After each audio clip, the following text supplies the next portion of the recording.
Hi everyone, my name's Alexis Belknap. I chose the movie Super Size Me. Super Size Me is a documentary film directed by and starring Morgan Spurlock. Spurlock is an American independent filmmaker. This film shows Spurlock spreading a period of 30 days only consuming McDonald's 3 times a day, affecting his psychological and physical well-being.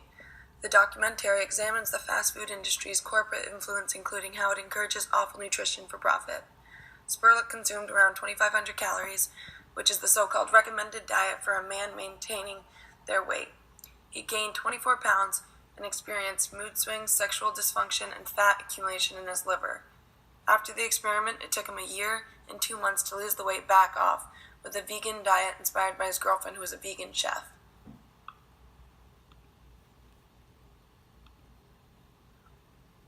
This movie sparked my interest because of week 5 in our class, discussing food as a product and what fast food chains industries do to food. I have watched this movie a few times during high school because it clearly has an important message to it. The reason for the film was to investigate some of the increasing amount of obesity through the United States. McDonald's represents obesity, in my opinion. It takes every bit of nutrition and the meaning of food out of this world, representing every fast food chain. Food is constant through the movie. The industrialization and fast food chains needs to end, and it's not too late to remind everyone the meaning of food and the reason why we eat it.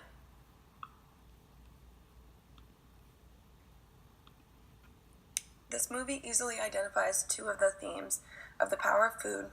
The 2 I'd like to emphasize is identity and business. Food is, in simple words, the most basic need of humankind.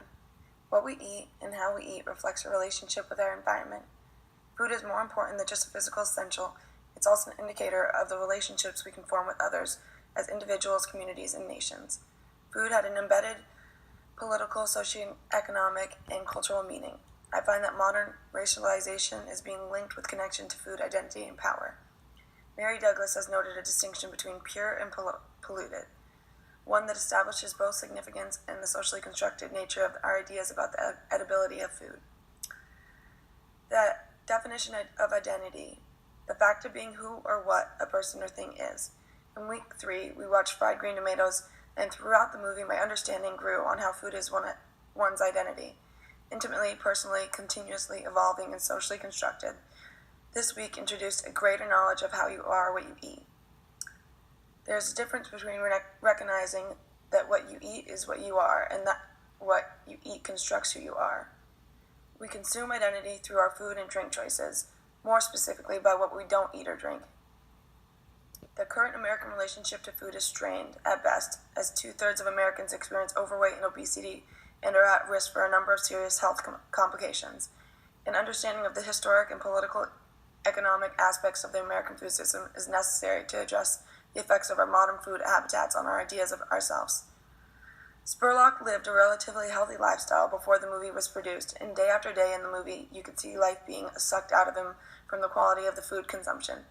Even while eating this supposedly average amount of calories per day for a man, he was being affected in every single way and becoming miserable, just like how Evelyn started in Fried Green Tomatoes. It takes a lot of mind over matter for Spurlock to have the motivation to maintain a diet of McDonald's for 30 days and then quit cold turkey by eating a vegan diet. He suffers depression, headaches, sugar, caffeine crashes. This movie shows a great example of what that kind of lifestyle does to your identity and health. When food loses its meaning, you lose parts of yourself, and it's shown by the obesity in the United States. Some say this movie is an attack in people's eating habits, and I agree, but in a positive way for people who need to wake up to reality.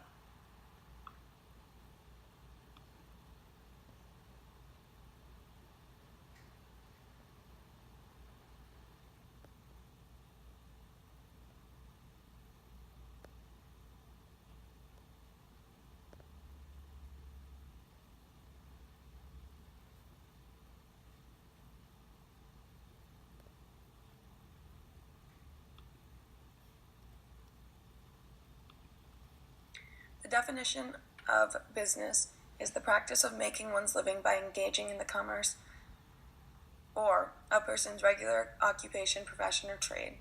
As we talked about this past week, food is changing into something that's cheap and just fuels you. I don't want the importance of food and cooking to be taken away because it brings people together and can have a huge impact on your life. I would rather pay more money at a local grocery store, grow my own vegetables and animal sources than choosing to be cheap and eat at McDonald's every morning. The industry producing McDonald's is making meat and food as cheap as they can and as fast as they can, not caring what you are consuming and how nutritious it is for you. As we saw in Food Inc. in the Matrix series, the companies are not about being natural and taking care of their animals or us. In order for McDonald's, just like any other large fast food business, to make a huge amount of profit, they keep their costs as low as they can, and they are resorting to the most questionable of practices, no doubt. We need to stop supporting businesses like McDonald's and start supporting local businesses.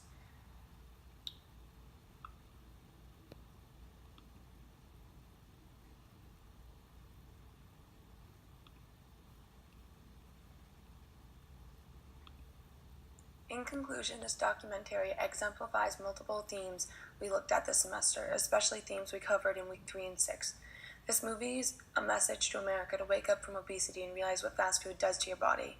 You are setting yourself up to fail if you consume from fast food chains as a lifestyle. I think this movie is great for high school students. It worked for me when I was in high school, and I truly believe it can work for others. I would highly recommend watching this. I also heard there is a second one that I am very interested in watching. I forgot to mention, while Spurlock was doing this movie, he provides a look at the food culture in America through its schools, corporations, and politics, as seen through the eyes of regular people and health advocates. I hope you enjoyed this, and I really enjoyed this class. Thank you all.